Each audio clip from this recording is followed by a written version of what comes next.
querido diário. Me chamo Júlia Manjuba Terra e não acredito no amor.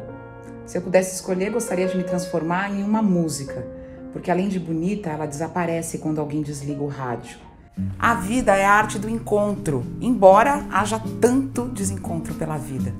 Vinícius de Moraes, logo de cara, para a gente mergulhar em fortes emoções no Metrópolis de hoje. É melhor ser alegre que ser triste. Pequena coreografia do adeus. É o seu segundo livro, e aí tem aquele friozinho na barriga, né? Eu senti um peso, assim, dessa responsabilidade de repente, ter leitores, né? Porque quando eu publiquei O Pássaro, eu não sabia o que era ter leitor.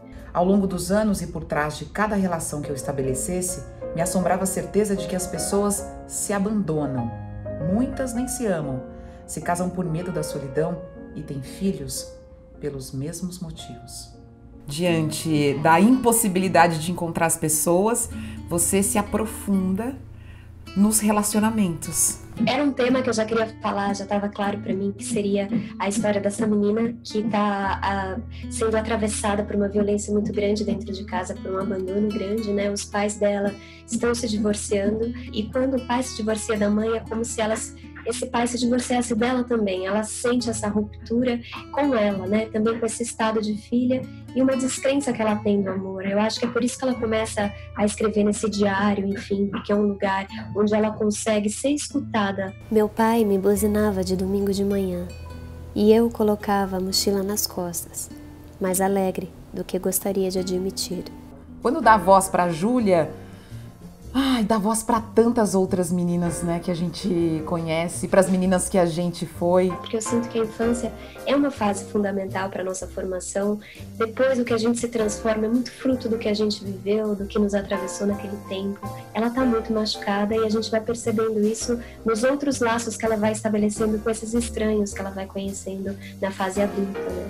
Quando a arte entra na vida dela, ainda que ela nem perceba, ainda que ela nem dê esse nome para o que ela está fazendo, ela consegue parar. Ela não paga com a mesma moeda. Ela é a personagem que distribui afeto, apesar de nunca ter recebido isso dentro de casa. Por isso, quando eu colocava a mochila nas costas, para além da maçã e do diário, era como se eu carregasse instrumentos para lidar com a nossa relação. Este é um podcast de histórias reais, de todo tipo de pessoa e de como elas se relacionam. Histórias sobre os nossos nós, sobre aquilo que faz de mim, de você, nós. Por que falar de relações e de afetos nesse momento? Depois de um programa que a gente apresentou juntas na Eldorado, a gente falou, vamos fazer alguma coisa juntas, mas que não seja música. E aí a gente, na hora, conectou com essas histórias que a gente sempre recebeu. E a gente chegou nesse formato, em que a gente ouve os dois lados da história. Eu entrevisto um lado, ela entrevista o outro, e depois a gente se encontra num estúdio para refletir sobre essas diferentes perspectivas. E é por isso que a música de abertura é O Seu Olhar, do Arnaldo Antunes e do Paulo Tati, né? Gravação exclusiva da Mamundi. Seu olhar agora, o seu olhar nasceu. E aí foi do nada, assim. Eu só olhei pra eles e falei, gente, o meu pai não é meu pai.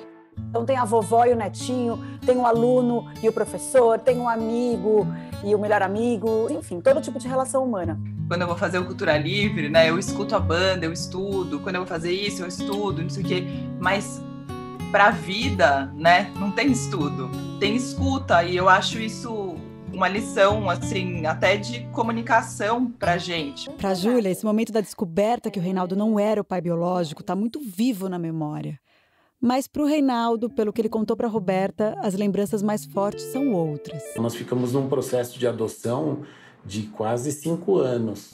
Ele tem um desgaste emocional pra gente, a gente se entrega mesmo, desde a hora do roteiro, desde a hora das escolhas das histórias, de mergulhar a fundo nas histórias, de depois de refletir sobre elas, porque como a Roberta falou, a gente não é psicanalista e a gente não tem moral da história aqui, a gente não tem nem o verbo julgar, a gente tá aqui para trocar, né? 24 episódios essa temporada e a gente já tá recebendo muitas histórias, então a gente já tem material para umas 10 temporadas. Através do amor da Júlia, que foi o primeiro amor de filho que ele sentiu, né? O irmão dela veio depois. Ele também conseguiu entender que ele pode ser o que ele quiser ali, né? Inclusive o pai dela, porque ele é o pai dela. Né? Sim. O Metrópolis de hoje fica por aqui. Mais conteúdos nas nossas redes sociais. Eu fiquei com muita vontade de contar essa história num ponto de vista com mais esperança, que pudesse trazer uma energia bonita para quem lê, uma coragem de ser quem somos, assim, de buscar o que a gente deseja. Então era esse o meu desejo e fico muito feliz que chegou em você. Ah, que bom. Chegou.